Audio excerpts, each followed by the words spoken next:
Ok, depende do circuito. Em seguida, temos o retificador, o endireitador ponte. Ok, esses retificadores basicamente são usados na fonte de alimentação Switchmark. Ok, para transformar a tensão de tensão alternada para tensão contínua. Como você pode ver aqui, para o retificador da ponte, ele tem 4 pinos. Ok, então vou mostrar nas próximas aulas como testar o retificador de ponte usando a multimídia. Não se preocupe, eu vou te ensinar como. Vamos testar todos esses componentes usando o multímetro na próxima aula. Agora, temos as pilhas, ok? Basicamente, para as baterias. Como você pode ver aqui, existem muitos tipos de baterias. Por exemplo, para esta bateria, esta é uma bateria de 9 volts. Então a bateria tem seu capacitor leve. Possui 2 terminais, um terminal positivo e um terminal negativo. Basicamente, existem muitos tipos de bateria. Por exemplo, aqui temos outra bateria. Aqui temos vantagens e desvantagens. Ok, isso é básico. Essa bateria vai encontrar... Aqui temos outras baterias, como você pode ver. Então, sempre as baterias têm vantagens e desvantagens. As baterias geram a voltagem e a corrente. Em seguida, temos MOSFET. Basicamente, esse tipo de componente. Pode ser MOSFETs, reguladores de tensão, osciladores, diodo de atalho, etc. Então baseamos no número da peça acima. Ok, por exemplo, isso pode ser um regulador de tensão ou oscilador. Ok, mas para este, por exemplo, aqui temos 2 diodos.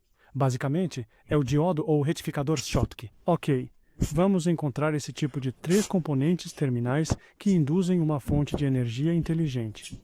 Por isso, você sempre deve usar o número da ordem para identificar o tipo desse tipo de componente. Pode ser com 3 terminais ou até 4 terminais. Então, aqui temos, basicamente, um SAI. Este é o I-Key do pacote inline. Este é um I-Key, mas, especificamente, esse SI é o BIOS, o SI básico do sistema de entrada-saída. Então, aqui temos esse capacitor. Este é um capacitor muito conhecido, o CBB61, com 400 kV. Basicamente, esse capacitor é usado para remover a interferência no circuito. Existem muitos tipos da frequência dos capacitores.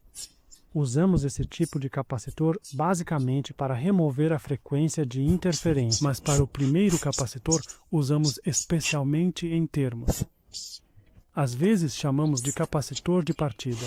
E aqui temos o transform, como você pode ver, e vou mostrar como testar todos esses componentes. Claro que o transformador tem 2 partes ou 2 estágios. O estágio primário e o estágio secundário. Este é o indutor de interferência eletromagnética, ok?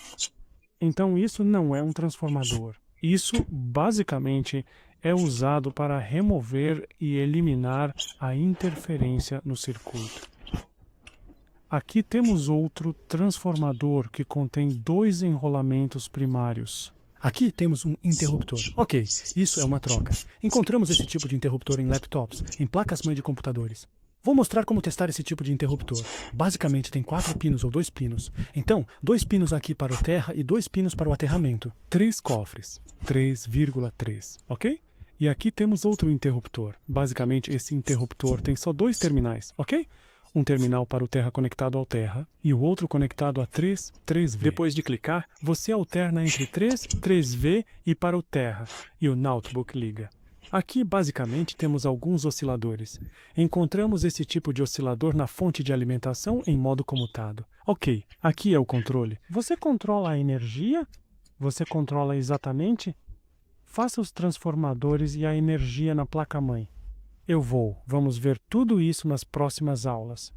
E aqui, basicamente, este é um motelado. Ok, este é um regulador de voltagem que se transforma de um volt para outro.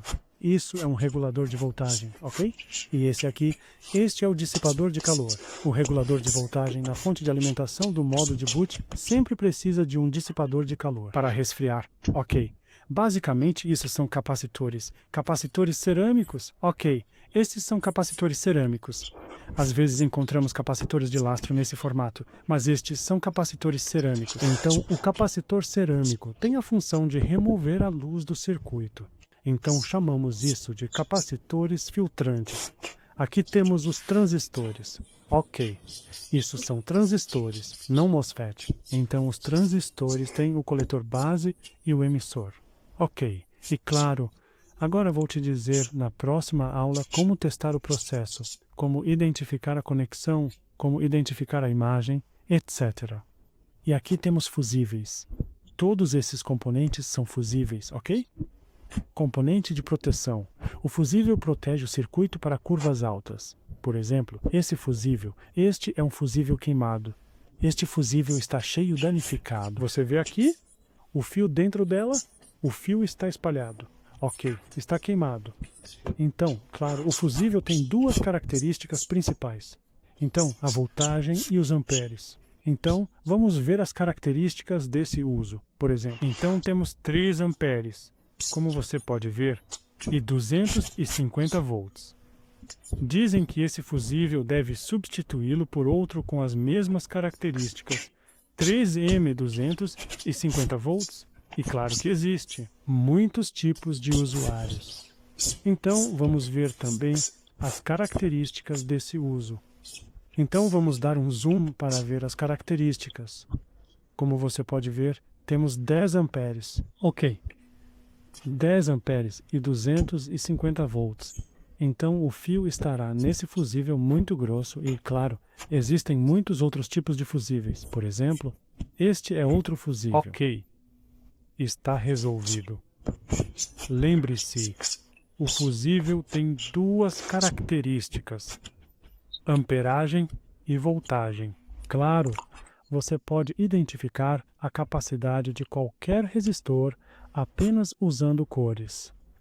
Ok, ou claro, você pode identificar usando o multímetro. Vou mostrar tudo isso nas próximas aulas. Depois temos esse componente, chamamos de oscilador de cristal. Isto é um cristal. Isso gera o temporizador e o relógio.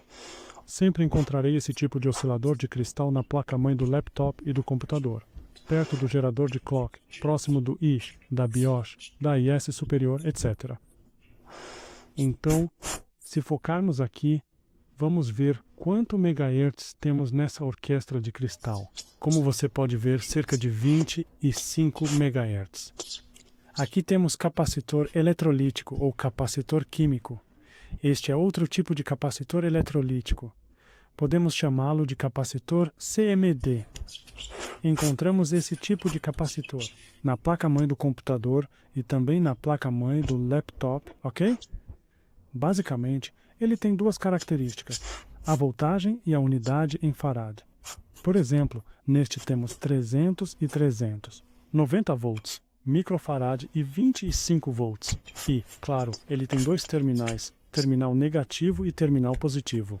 Claro, às vezes você pode encontrar alguns capacitores com um código, só letras. Vou te mostrar na próxima aula tudo sobre isso.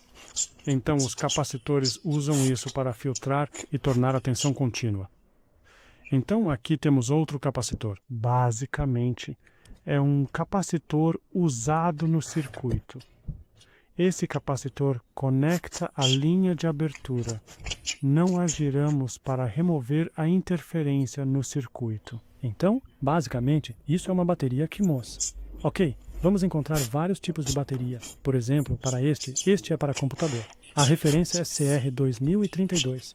Isso é para computador e laptops. Este é o seu código.